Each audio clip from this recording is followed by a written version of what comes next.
Okay, hello and welcome to today's event, everyone. I'm Jason Gumpert from MSDynamicsWorld.com. We're here today for a session examining the must-haves of cache control in Dynamics ERP. I am joined by David Levine. He's a product manager at Bottomline Technologies. It's great to have him joining us for the first time today. And as we get started, a couple housekeeping items. Please know that we do welcome your feedback and questions during today's event. Please use the Q&A block that you should see to the right of the main presentation area in the window here. I know David will be making time for questions. We also want to try to keep today's session interactive. There are several poll questions that we'd like you to watch out for as we proceed, and I'm actually going to make the first one, open up the first one right now. So you should see that, and we would really appreciate any feedback you can offer as we go along today. So without further delay, please allow me to welcome David to start things off. Thanks very much, Jason. Look forward to receiving the results of the poll when that first questions come in.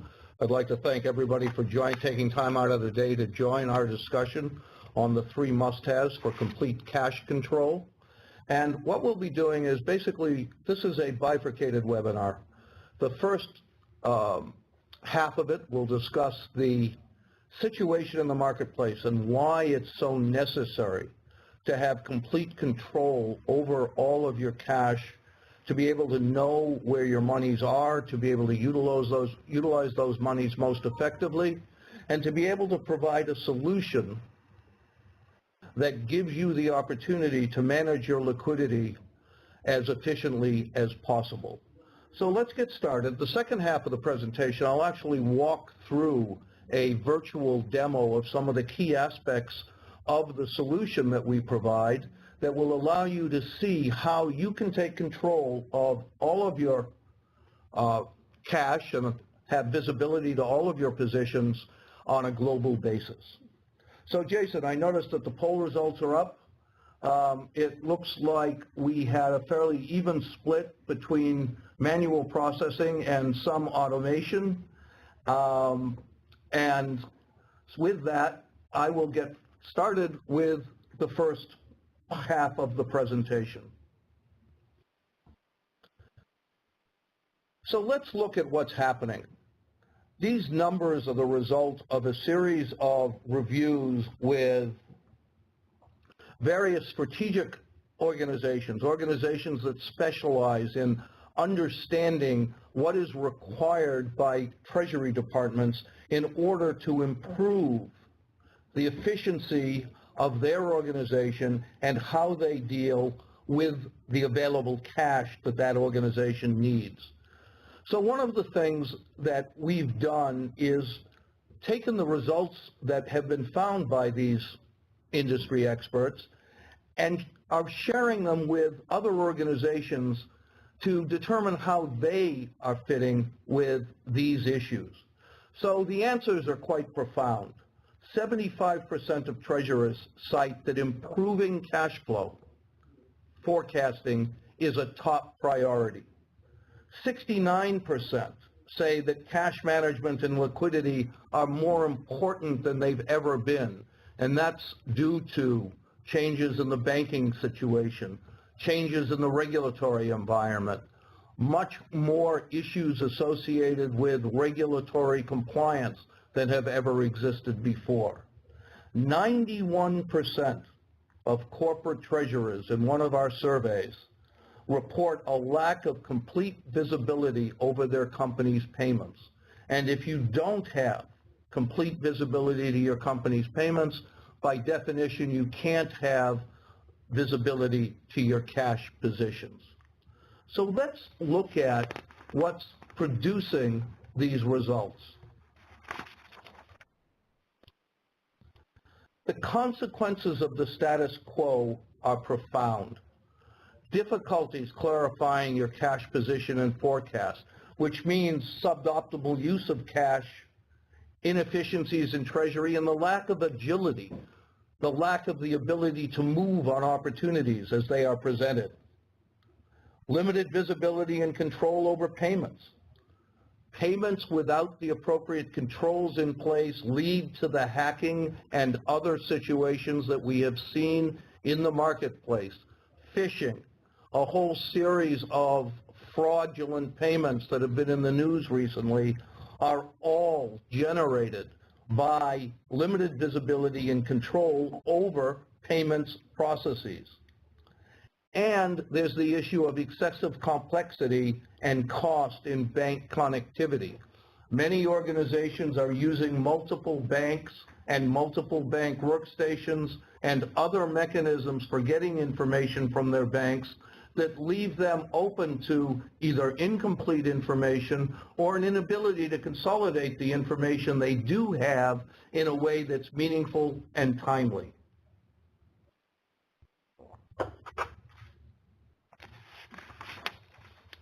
The key challenges to correcting these problems are well known.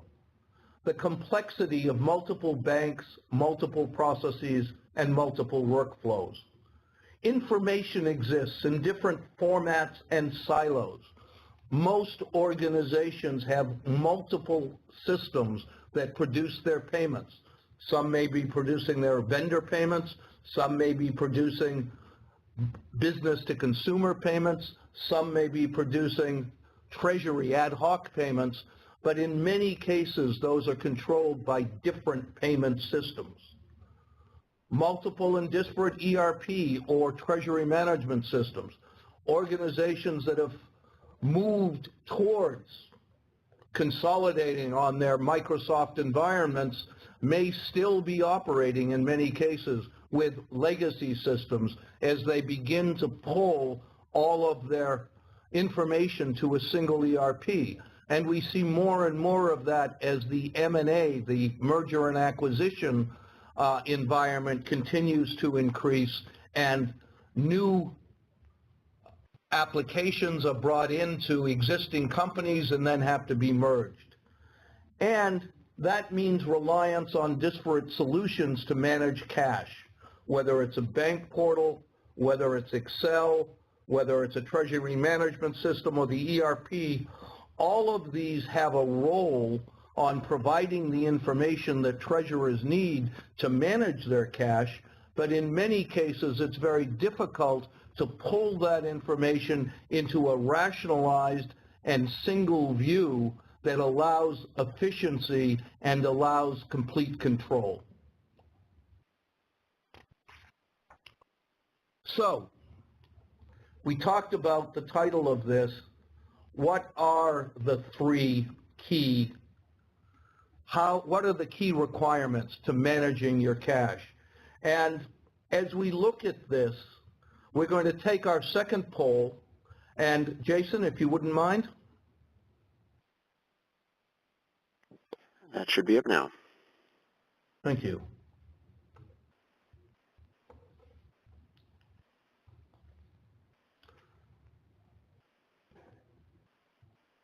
And several people are in the process of filling it out. I'll give about 10 more seconds here before we close it out. Thank you very much.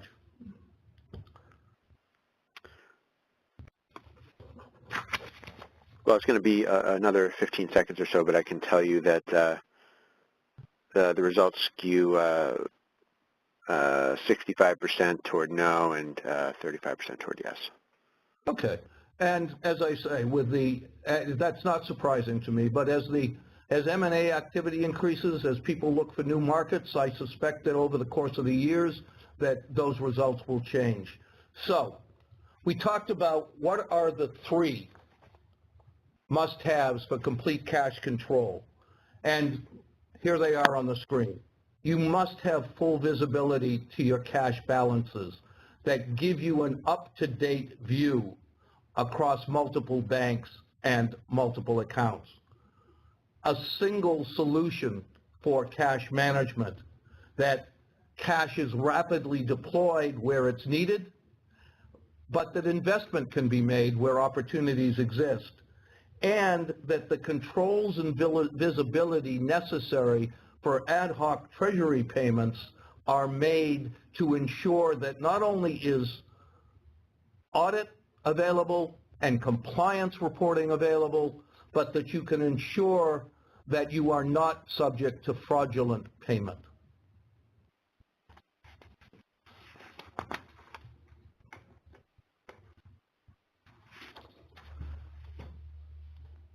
So, the Bottomline Cash and Liquidity Management solution provides a complete solution for the management of cash. Visibility, the ability to make payments, and the ability to monitor the activities associated with those payments. We also provide a full range so that people do not have to do business process reengineering of data transformation. And we offer the ability to do matching and reconciliation against the information that's made available. The solution consists of a full range of entitlement and control, payment processes and management, statement reporting so that you have a complete vision of where the current status of your monies across your entire banking community, as well as the ability to understand and move monies where it's required. The ability to do cash flow forecasting based not only on the transactional information that is in your ERP, but also on the end-of-day and intraday cash positions within your bank, and the ability to do some internal banking capabilities. That is, the ability to be able to perform some of the functions typically performed by a bank, such as cash pooling and sweeping. All of these things available with the Bottomline Cash and Liquidity Management solution. So let's look at these in a little more detail. Reporting. Versatile user-defined reporting structures. Organizations organize themselves in many different ways. In some cases, it's centralized. In other cases, it's regional. Organizations that operate in multiple countries may view themselves by each country, or they may view themselves by currency. It may be important, for instance, if you're operating in North America, to differentiate between monies that are in US dollars, Canadian dollars, and Mexican pesos. So however your organization is structured, the system has the ability to report that information based on the structure of the organization. The ability to do forecasting.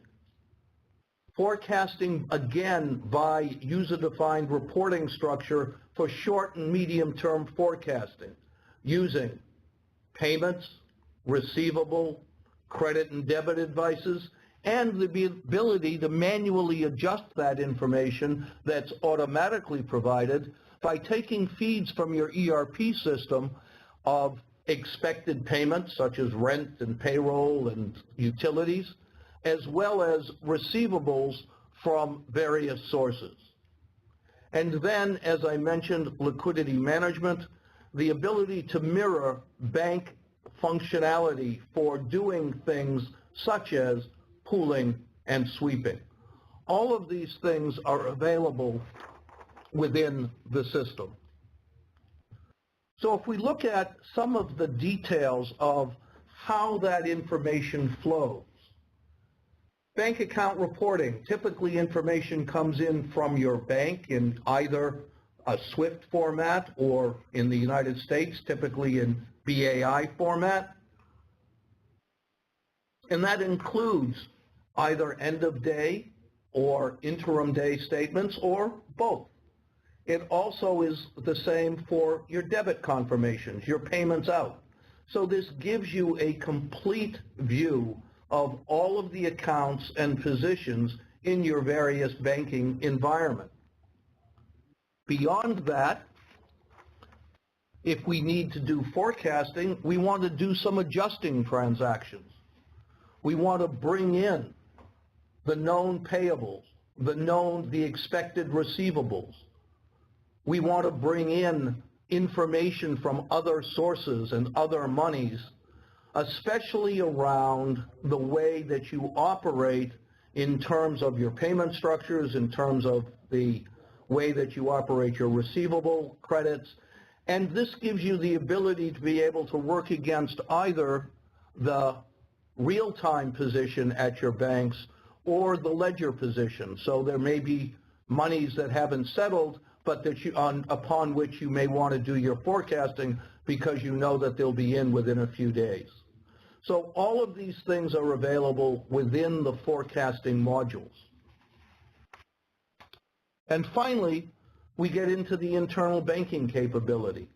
The ability to be able to take all of those balances and manage the accounts in a much more controlled way based around the way your organization is structured.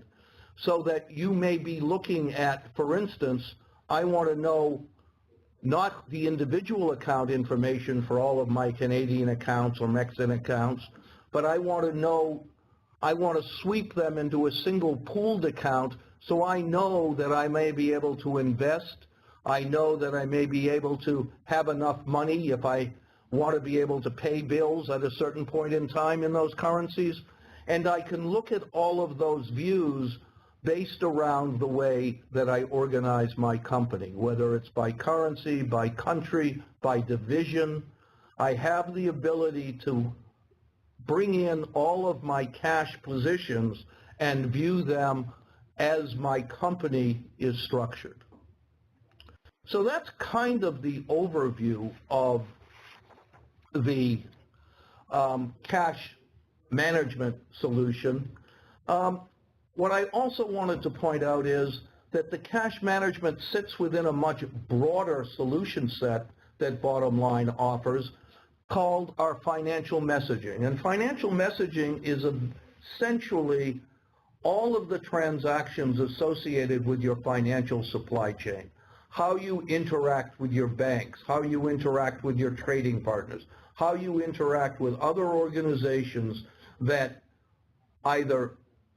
with whom you share financial transactions. And our solution consists of all of the things we just talked about, but it also consists of a great deal more, including the world's largest SWIFT service bureaus to provide a single connection to all of your banks, sanction screening that allows you to ensure that your payments are being made to individuals, companies, and countries that aren't on the proscribed list of various governmental agencies. We've all seen the publicity around inappropriate payments and the fines associated with those payments. Sanction screening allows you to meet the regulatory compliance necessary to ensure that payments are not made to inappropriate entities.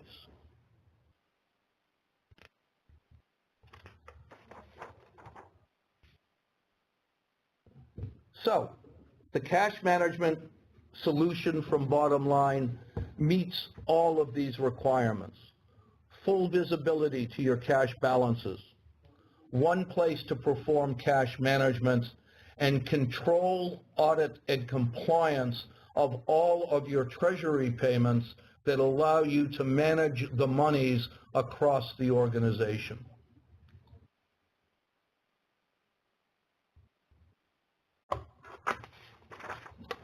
So let's take a more detailed look at how the system operates. Now, there's a lot of information on these slides, and I am not going to go through them in detail, I promise. But I do think that it's really important to understand that when you're dealing with processes associated with the financial supply chain, it is absolutely critical to ensure that the functions being performed are being performed by people within the organization that are entitled to perform those functions, and that it's critical to be able to ensure that the authentication of that user is done as rigorously as is possible. We've all seen the publicity about what happens when that is not the case. And so what we have done is recognized that in many cases, the username password functionality is simply not enough.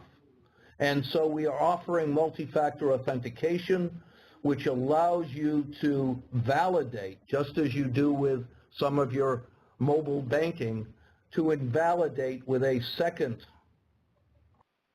verification and validation that the person signing on is the person they say they are and that they are entitled to a set of functions.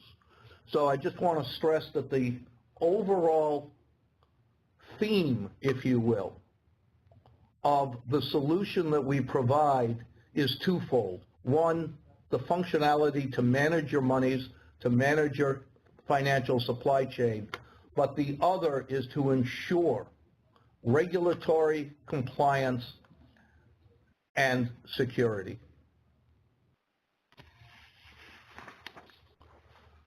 So when we look at user accounts, what we're looking at is defining for each user their role within the organization. And that may range from a super user who's allowed to do everything, to the organizations that do security management, to organizations that may only be able to view information, that these users may only be able to view information and not make any payments, not make any changes, not provide any further functionality, simply look at reports. We then have treasury, organizations and individuals within those organizations that can make payments, that can do the internal banking, etc. Setting up all of these individuals, all of the members of your team into these various roles allows you to then set them up into the entitlements of the data that they're allowed to see. So a user may have the entitlement to look at a bank account, but it may only be a limited set of bank accounts. A user may be able to define and do a payment, but may only be able to do a payment for up to a certain level, perhaps $500 or $1,000. A user may be able to enter payments either with batches of information or only on the screen as a one-off entry.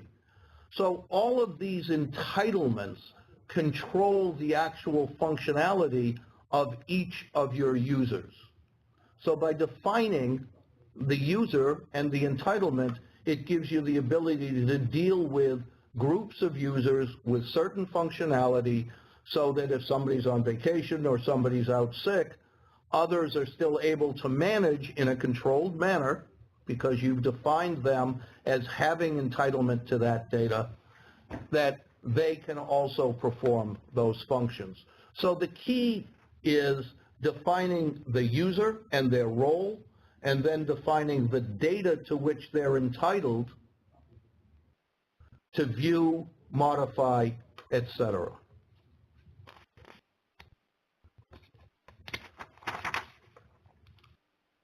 In addition, we can further cut the entitlement, we can further refine the entitlements by defining the amount of the transactions that the users can actually perform.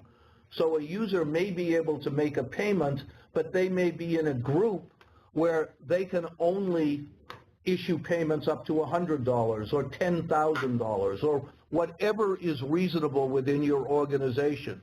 And there are multiple approval levels associated with these where you can set up to 6 levels of approval for any of these functions. So you're setting up the individual, you're setting up the roles that that individual can play, and then you're controlling the levels to which that user has entitlement to perform the functions within that role. So these workflows can be defined in any way that's appropriate to your organization. It may be much more complex than simply the maximum or minimum amount of a payment.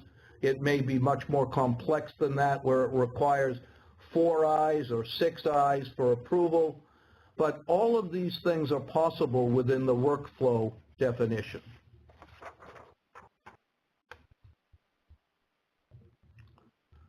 So let's take a look at the statement user interface. That is viewing your end-of-day or intraday statements from your banks. This is just one example that the business is the UK organization, and I want to look at information associated with this account, and this is the activity associated with the account. And it shows us all of the activity on that account, the credits, the debits, the resulting balances, etc. And this is for the UK division.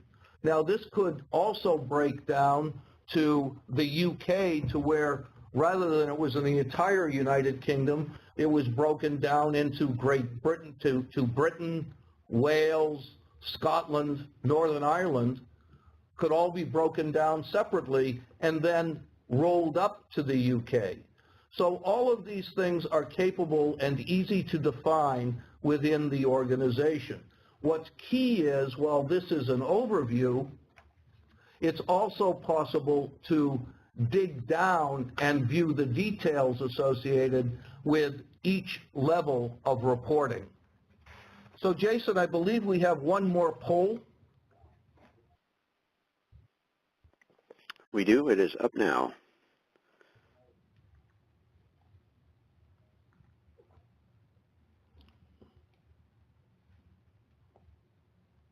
And let's give everyone about another 5 seconds or so to answer this one.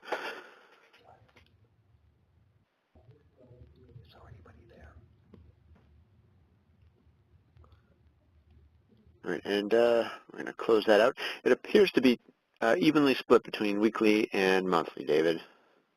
Oh, excellent. Thank you very much. That's and no votes for daily. Yeah. Interesting. Okay, thank you.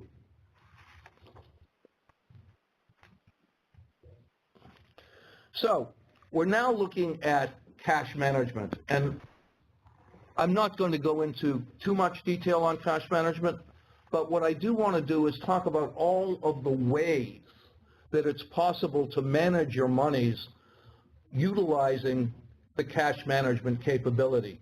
So it's setting up the hierarchies. It's looking at the liquidity views. It's taking ledger adjustments in.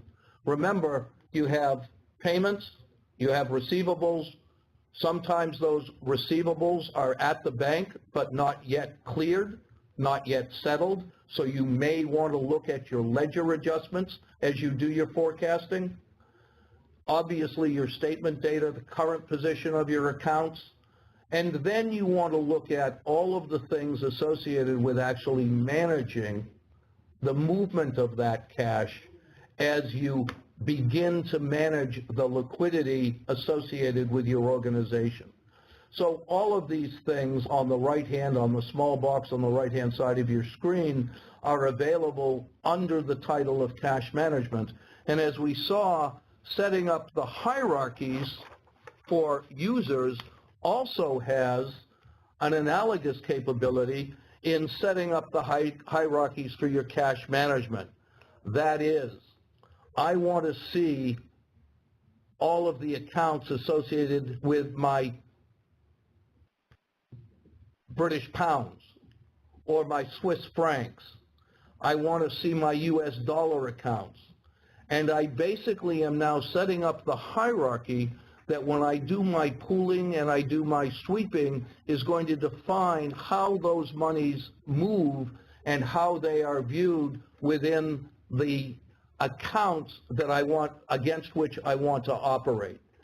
So I know that I want to translate, I want to adjust all of my accounts in pounds, regardless of where they're located, into one pool. I want to do the same thing with my euros. I want to do the same thing with my US dollars, so that I can view all my monies by their currency without having to view the individual accounts. This gives me all the flexibility that I need to be able to view and operate against my funds, and it also gives me the ability to manage my cash forecast against my need for specific currencies, my need in specific countries, my need in other, however else I may be running my business. So the cash forecasting for my hierarchy is the World Treasury Center in this case, as you can see in the yellow box. It's the entire group. I have rolled all of everything up into my World Treasury Center, but it's based on my regional Treasury Center pooling for centers 1 and 2 and 3. So basically what I have here is the ability to view my cash however I operate my organization and then do my forecasting based on that as well.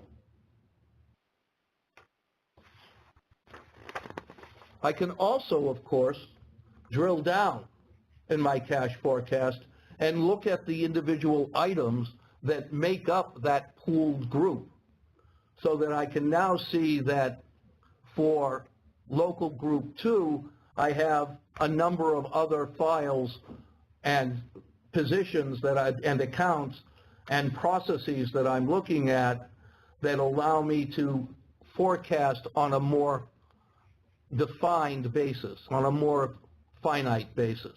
So basically, the ability to take a look at whatever level I operate, or however my hierarchies operate, and then to be able to do my forecasting on the basis of either the entire group or any subsets of that group. And equally importantly, of course, I need to be able to add notational entries to my forecast information. The information in the bank, whether it's settlement or unsettled monies, is only part of the story. I also have known payments coming out of my ERP. I have expected receivables based on the receivables, the receivable contracts that I have with my various partners.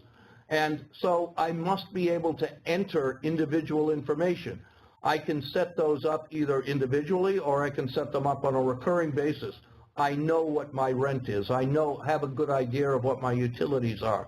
I have a good idea of what my payroll are, and we can make those part of a repetitive process to ensure that those monies are part of the forecasting environment.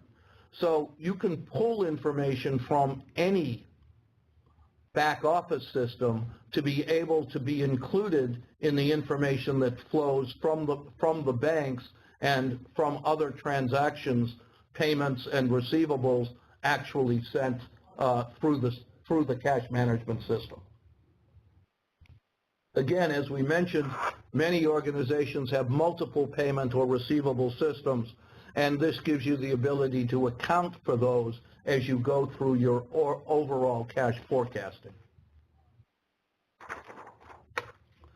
So we've talked a lot about sweeping, and basically what we're looking at here is the cash pools controls that support that sweeping capability. And what it does is it takes the number of individual accounts and allows you to bring all of that information into a single account to give you a position of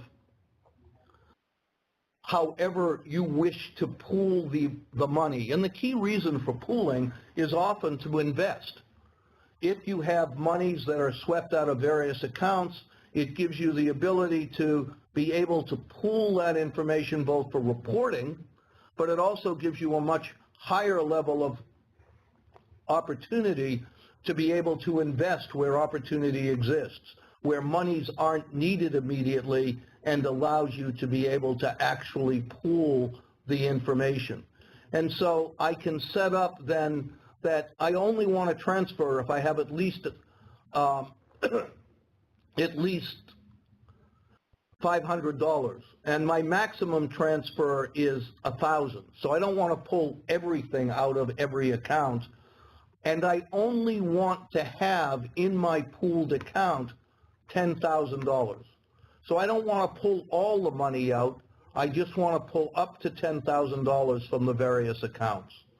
And if we look at a summary, we can see that on the top line, I have actually pulled closing balance of $10,000 from various accounts. And what's interesting here is if you look at this slide, you'll see that there's no obvious place where that $10,000 has been pulled. And the reason for that is my pooling may be from a completely different set of accounts. So I may have pooled into this account even though the accounts that are at sub-accounts aren't actually part of the pooling process. I may have pooled this from another pooled account because of the hierarchy structure that I have set up. So again, the key here is the flexibility to be able to manage your money and your forecasting exactly as you operate your company. So everything we've talked about so far has been automated, but it's also important to note that the key here is to provide not only visibility, but what we refer to as actionable intelligence.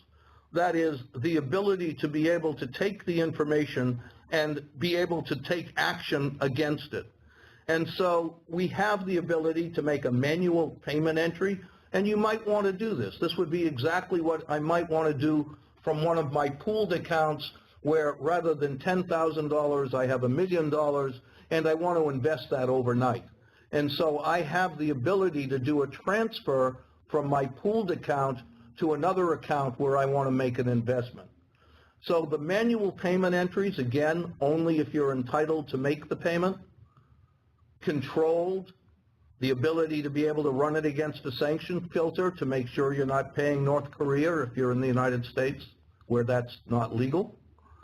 And so you then have the ability to move money as needed to either make a payment, an ad hoc payment, or to simply, as we'll look at, move some money around as a treasury function.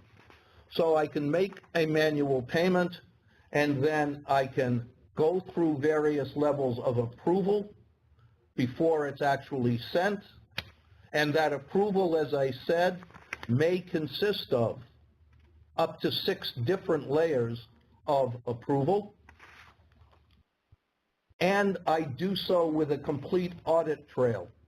Who's touched it, what their function was, what they proved, etc. So again, the 3 key items: visibility, automation, control, and compliance, all made available. And while payments may be ad hoc, they are still fully controlled. And as I mentioned, you may wish to want to do inter-account transfers as treasurers move money for various reasons for investment as well. Inter-account transfers, transfers between different accounts within the organization, ad hoc payments, typically payments made outside the organization. I may be buying some real estate. I may need to get monies to a certain place to be able to complete an M&A transaction. All of those would be the ad hoc payment, the inter-account transfer being what I do from my Treasury Department to ensure that the monies I need are where I need them. So that's our overview of the capabilities of the system and how it answers the requirements. A little bit of advertising because, as you know, that's inevitable. Why Bottomline Technologies, a trusted advisor that powers 60% of the Fortune 100s and an equal amount of the FTSE 100. Proven solutions, 500 business users on our platforms, and a strategic focus around eliminating complexity and optimizing your cash position, but also doing so and ensuring control and compliance. So thank you very much. I think we're right on track. Stephanie, any questions? Actually, I believe Jason is going to field the questions for you. Okay. All right. So yeah, please do enter your questions now in that Q&A block if you have any, and we will start diving into them here. So first question, should access rights to the data be configured first in ERP, or would it be redone within the Bottomline solution? Depends on where you're doing your primary functionality. In other words, if the only thing you're using the system for is for viewing statement information from the banks, that is, if it's passive, then all of the entitlements and everything can be there for the functionality that we're talking about or that's requested in the ERP. However, if you're going to limit the view, for instance, let's suppose you're running regional treasuries and you only want the people in Europe to see the European account information and the people in the U.S. to see the U.S. information, then by definition there need to be entitlements so that the information shared or the information requested meets those requirements.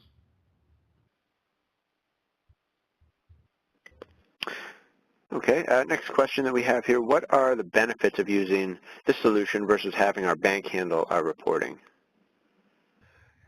You know, the benefits of doing that, there's a couple of different benefits to that. One of them is the desire for bank agnosticism. We're seeing more and more since the crisis of 2008, a need for organizations to be not so tied to their banks. Now, you're always going to be tied to your banks, your key credit banks. But as Basel III takes effect and the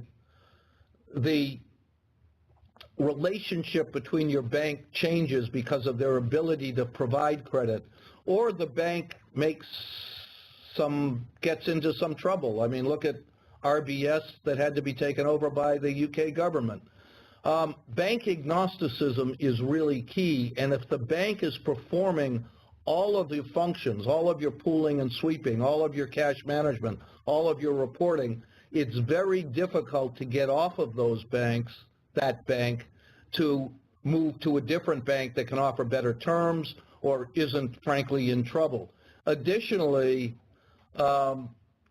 if you're dealing with a single bank and they decide to double their fees, it's, again, difficult to get off of that bank to be able to go to somebody with lower prices. So it's risk management. More than anything else, I guess it could be covered by risk management. People are looking for bank agnosticism in order to be able to manage their risks and different kinds of risk. It used to be a risk of hacking or a risk of stealing or a risk of fraud. Now we have risks where countries get in trouble or very large banking communities get in trouble. I mean, there's a whole series of reasons to maintain a level of bank agnosticism. Okay, I want to make a final call for questions here. We have one more in the queue right now. So the question is, if we have a fairly complex organization, is your solution flexible and able to be easily customized? Well, it's not even customization. It's actually simpler than that. It has a very, very flexible configuration capability. I talked a little bit about the hierarchies and the ability to be able to define user hierarchies, user entitlements, as well as data entitlements, and up to 6 levels of approval for those hierarchies. So yes, we can manage some of the more, we've already developed hierarchical structures for some of the most complex companies in the world, utilizing that combination of user, data, and security entitlement, as well as I said, up to 6 levels of approval for the various functions within the system. So yes, we can handle very complex environments.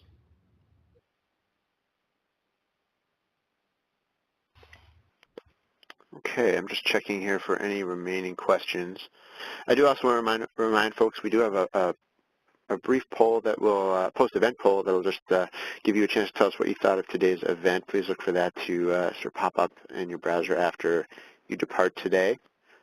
I don't see any other questions, so we will begin wrapping up now. David, thanks so much for taking the time to take us through today's event. And thanks, everyone, for attending. And Jason, thanks for all your help.